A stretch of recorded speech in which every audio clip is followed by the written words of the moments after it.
আপনারা দেখছেন update Bangla YouTube channel. আজ শনিবার 14 তারিখ। শুরুতেই আজকের হেডলাইন্স। আমরা মুখ্যমন্ত্রীর পদত্যাগ চাইনি, অবশেষে জনসম্মুখে ক্ষমা চাইলেন জুনিয়র ডাক্তাররা। ফের রাজ্যে বড় দায়িত্বে যাবেন দিলীপ ঘোষ, বাংলায় গুরুত্ব কমছে।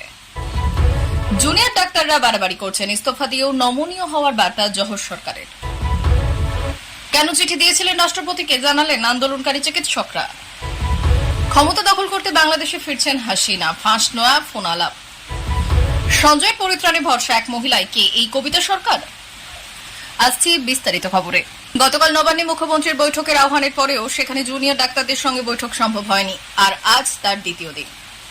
ডাক্তারদের লাইভ স্ট্রিমিং এর দাবি সরকার না মেটানোয় তারা বৈঠকে বসেনি। এই নিয়ে আন্দোলনরত ডক্টর অনুস্তব মুখার্জি বলেছেন, যখন মুখ্যমন্ত্রী নিজেই তার সমস্ত প্রশাসনিক বৈঠকে লাইভ সম্প্রচারকে উৎসাহিত করেন, তখন সম্ভবত আমাদের অনুরোধটি অযৌক্তিক ছিল না।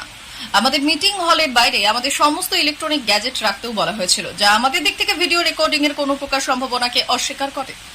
কিন্তু হতাশাজনকভাবে এই সমস্যাটি আলোচনার অযোগ্য হয়ে পড়ে। দুর্ভাগ্যবশত আমরা নবান্নের রাস্তায় ধৈর্য ধরে অপেক্ষা করছিলাম। যে সভাটির জন্য সমগ্র জাতি অধীর আগ্রহে অপেক্ষা করছিল, তা স্থগিত করতে হয়েছিল একটা ছোট কারণে।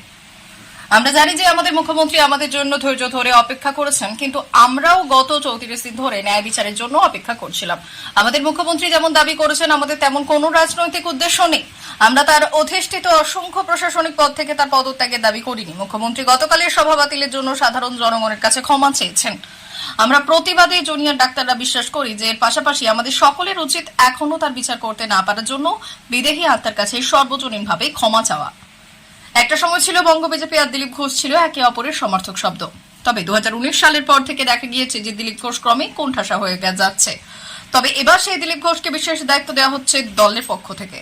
গত 2 সেপ্টেম্বর বিজেপির সদস্য সংগ্রহ অভিযান শুরু হয়েছে।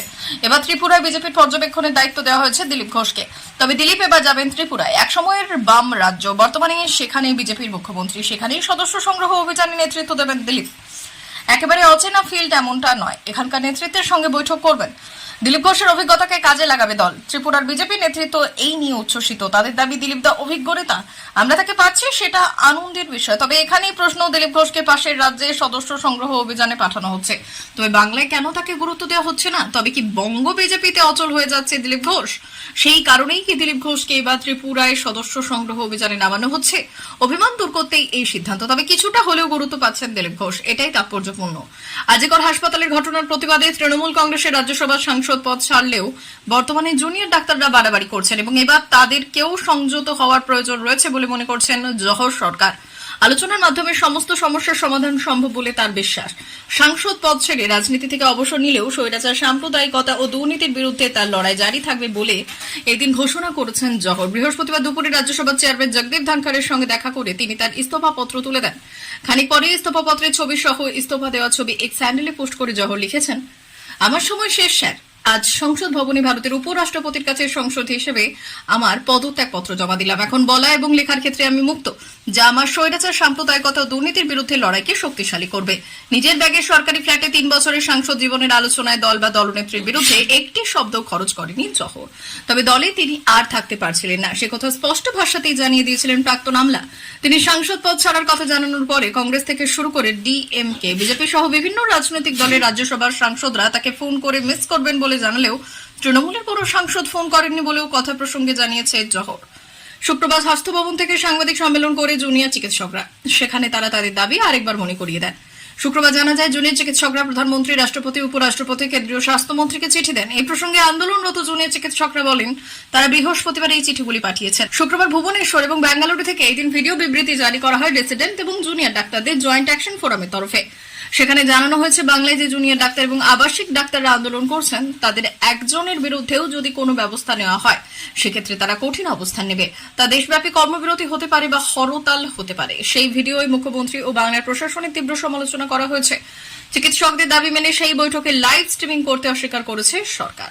এই ঘটনার তীব্র নিন্দা ভিডিও বার্তা করা হয়েছে। সংগঠনের সদস্য প্রজ্ঞা অনির্বাণ বলেছেন, পশ্চিমবঙ্গে জুনিয়র চিকিৎসকদের এই আন্দোলন বর্তমানে সারা ভারতব্যাপী বিচারের দাবিতে পরিণত হয়েছে। আন্দোলনকারীদের বিরুদ্ধে কোনো ব্যবস্থা গ্রহণ করা হলে তাকে বিরোধী কণ্ঠ রোধ করায় মরিয়া চেষ্টা হিসেবে দেখা হবে এবং দেশব্যাপী আন্দোলন ছড়িয়ে পড়বে।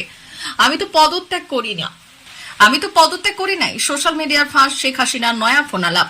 বাংলাদেশের প্রাক্তন প্রধানমন্ত্রী বলেছেন, আমাদের কনস্টিটিউশনের আর্টিকেল 57 অনুযায়ী যেভাবে পদত্যাগ, আমার কিন্তু সেভাবে পদত্যাগ করা হয়নি।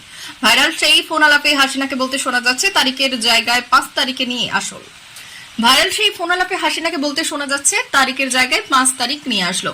5 তারিখে নিয়ে আসার ফলে এমন ভাবে চারিদিকে লোক ঘেরাও। আমি দেখলাম যে এখন যদি ফায়ার ওপেন করে আমার এখানে সিকিউরিটি, তাহলে অনেক লাশ পড়বে। লাশ ফেলে আমি ক্ষমতায় থাকতে চাই না। হাসিনার আরো বক্তব্য, যখন এমন সিচুয়েশন হয়ে গেল যে আমার সিকিউরিটি যারা ছিল তারা বাধ্য হয়ে তখন আমাকে সরে যেতে হলো গণভবন থেকে, যার ফলে বঙ্গভবনে গিয়ে মহামান্য রাষ্ট্রপতির কাছে পদত্যাগ পত্র জমা আমি দিইনি। কাজেই আমার কিন্তু পদত্যাগ হয়নি। আমি এখনো বাংলাদেশের কনস্টিটিউশনাল ইলেক্টেড প্রাইম মিনিস্টার। জবাবে ছাত্রলীগের প্রাক্তন নেতা বলেছেন, ইনশাআল্লাহ আপনি চলে আসবেন তো, আর বেশি দিন নাই। এর আগে গতকাল বৃহস্পতিবার তানভীর নামের এক যুক্তরাষ্ট্র প্রবাসীর সঙ্গে শেখ হাসিনার ফোনালাপ ফাঁস হয়। এই ফোনালাপে শেখ হাসিনা বলেছেন, আমি দেশের খুব কাছাকাছি আছি, যাতে আমি চট করে ঢুকে পড়তে পারি। নেটিজেনদের দাবি, ভারতে বসে আওয়ামী লীগের নেতা কর্মীদের সঙ্গে বলছেন হাসিনা। সেসব ফোনালাপই ঘুরছে সোশ্যাল মিডিয়ায়। কলকাতা মহিলা ডাক্তার ধর্ষণ ও খুনের ঘটনা ইতিমধ্যে উত্তাল বাংলা। অভিযুক্তের উপযুক্ত শাস্তির দাবিতে এবং নিরাপত্তার জন্য পথে নেমেছে মহিলারা। আর এই মামলা শহরের কোনো আইনজীবী কেরিয়ারের সব থেকে চ্যালেঞ্জিং মামলাগুলির মধ্যে একটা, তা বলাই বাহুল্য। অভিযুক্ত সঞ্জয় রায়ের আইনজীবী এক মহিলাই। এক জাতীয় সংবাদপত্রে দেওয়া সাক্ষাৎকারে কবিতা সরকার বললেন, সবার মতো আমিও নির্যাতিতার বিচার চাই, কিন্তু আমার কাছে ন্যায় বিচার শুধুমাত্র আদালতের বিচারের পরেই হয়, আগে নয়। অভিযুক্ত সহ এই দেশে প্রত্যেকেরই ন্যায় বিচারের অধিকার রয়েছে। এই ইস্যুতে রাজ্য, দেশ এবং বিশ্বজুড়ে ক্রমবর্ধমান মহিলাদের নেতৃত্বাধীন আন্দোলনের প্রতিক্রিয়া জানিয়ে সরকার বললেন, আমাকে আমার কাজ করতে হবে। তার মক্কেল এই অপরাধের সঙ্গে জড়িত নয়, যার জন্য তার তদন্ত চলছে। এটা একটা ঘটনা নয়। অতীতেও আমাকে আমার বেতন থেকে জামিন মন্ড দিতে হয়েছে। আদালত আমাকে আসামিদের প্রতিনিধিত্ব করতে বলেছেন, যা আমি করব। ওই আইনজীবী আরো বললেন, আমি ব্যক্তিগতভাবে মৃত্যুদণ্ডের দাবিকে সমর্থন করি না। আমার কাজে যাবজ্জীবন কারাবাস সর্বোচ্চ শাস্তির বিধান। আমার কাজের অংশ হিসেবে জেলে, বিশেষ করে প্রেসিডেন্সি ওমেন্স কারেকশনাল হোমে গিয়েছি। একজন ব্যক্তিকে তার জীবদ্দশায় অপরাধের জন্য আত্মদর্শন এবং বিলাপ করার অনুমতি দিতে হবে। এছাড়াও আমাদের সর্বদা মনে রাখতে হবে যে আইন বলে যে অভিযুক্ত একজন নির্দোষ, যতক্ষণ না সে দোষী প্রমাণিত হয়। প্রিয় দর্শক, আমাদের চ্যানেলের সঠিক খবর সঠিক সময় পেতে চ্যানেলটি সাবস্ক্রাইব করুন। ধন্যবাদ।